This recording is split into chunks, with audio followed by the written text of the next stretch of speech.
श्रीराम समर्थ श्रीराम. श्रीमद दासबोध पारायण दशक 12वा. विवेक वैराग्य.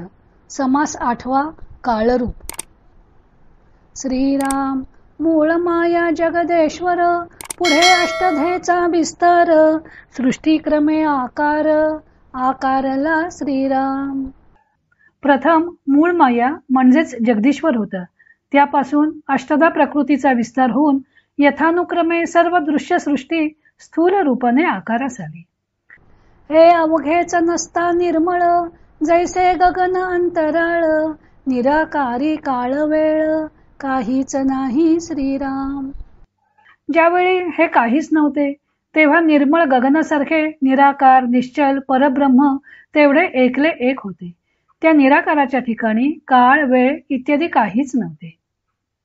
उपाधीचा विस्तार झाला, तेने काळ दिसून आला, येरवी पाहता काळाला, ठावची नाही श्रीराम.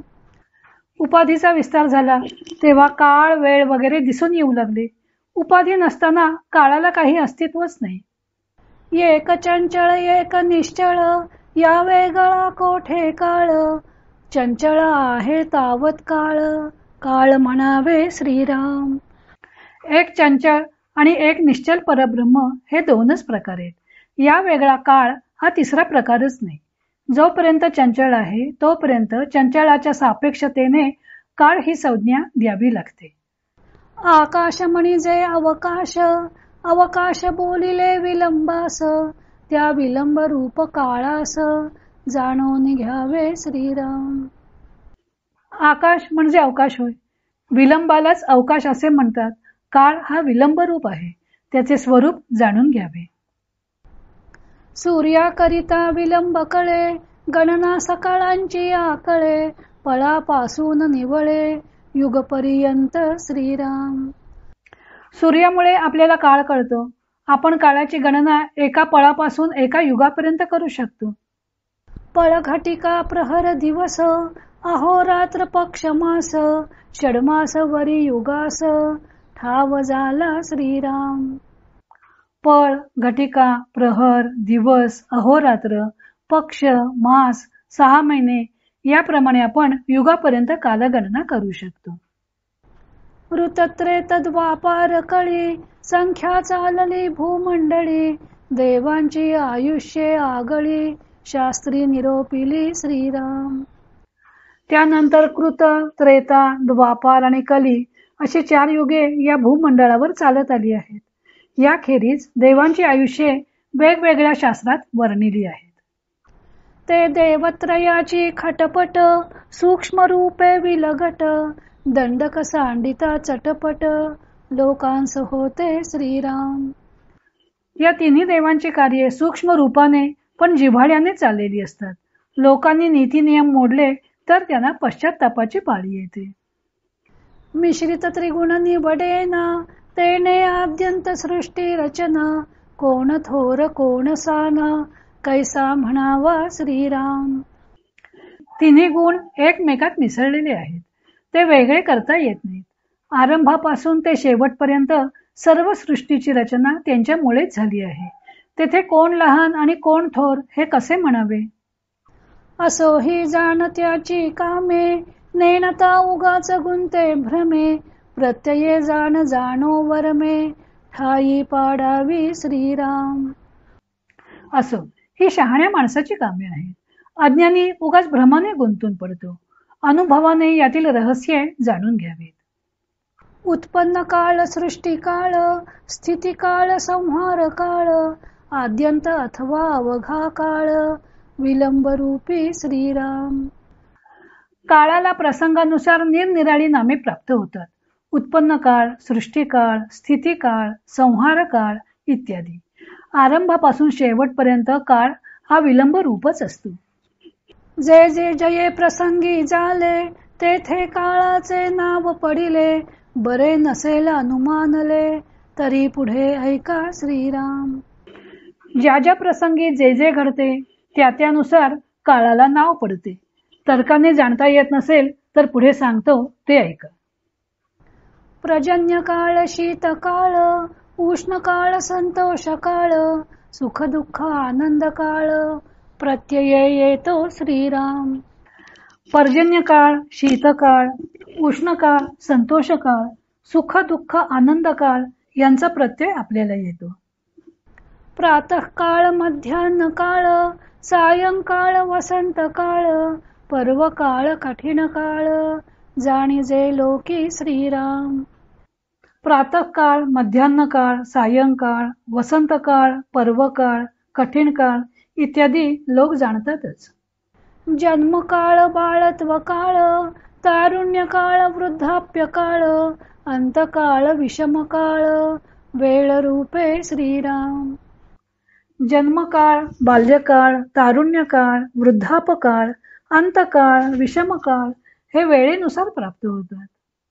सुकाळ आणि दुष्काळ, प्रदोष काळ, पुण्यकाळ, सकळा वेळा मिळून काळ, तयास म्हणावे श्रीराम. सुकाळ, दुष्काळ, प्रदोषकाळ, पुण्यकाळ या सर्व वेळांना मिळून काळ म्हणावं. असते एक वाटते एक, त्याचे नाव हीन विवेक, नाना प्रवृत्तीचे लोक, प्रवृत्ती जाणती श्रीराम. एक असताना दुसरेच काही वाटते, यास हीन विवेक म्हणतात. नाना प्रवृत्तीचे लोक प्रवृत्तीच जाणतात.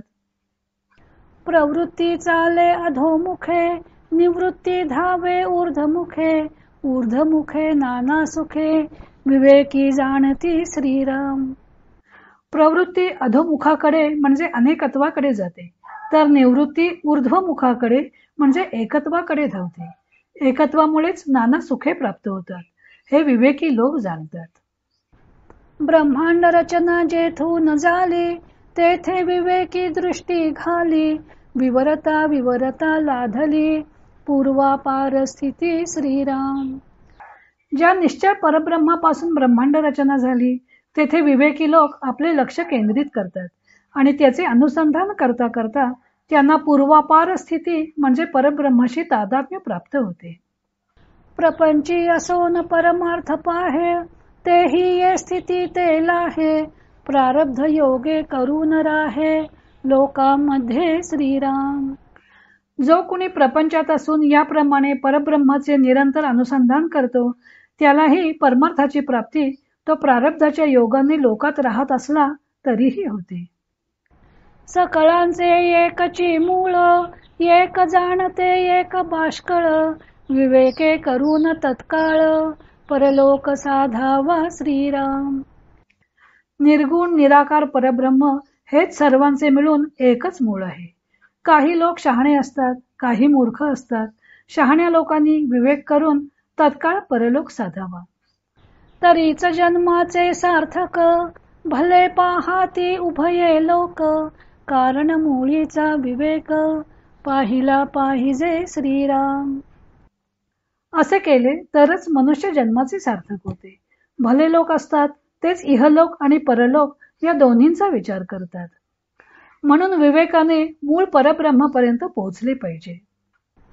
विवेकहीन जे जन, ते जाणावे पशु समान, त्यांचे ऐकता भाषण, परलोक कैचा श्रीराम. जे लोक विवेकहीन असतात ते पशु समान जाणावेत. त्यांचे भाषण ऐकून त्याप्रमाणे आचरण केल्यास परलोक कुठला. बरे आमचे काय गेले, जे केले ते फळास आले, पेरिले ते उगवले, भोगिती आता श्रीराम. माणूस अविवेकीपणाने वागला तर आमचे काय नुकसान होणार आहे. त्यांनी जे केले असेल त्याचे त्याप्रमाणे फळ त्याला प्राप्त झालेले आहे. जे पेरले असेल तेच आता उगवले आहे आणि तेच आता त्यांना भोगावे लागत आहे. पुढेही करी तो पावे, भक्तियोगे भगवंत फावे, देव भक्त मिळता दुणावे, समाधान श्रीराम. पुढेही जो जसे करतो त्यास तसे फळ मिळते, म्हणून भक्तियोगाने भगवंतांची प्राप्ती करून घ्यावी.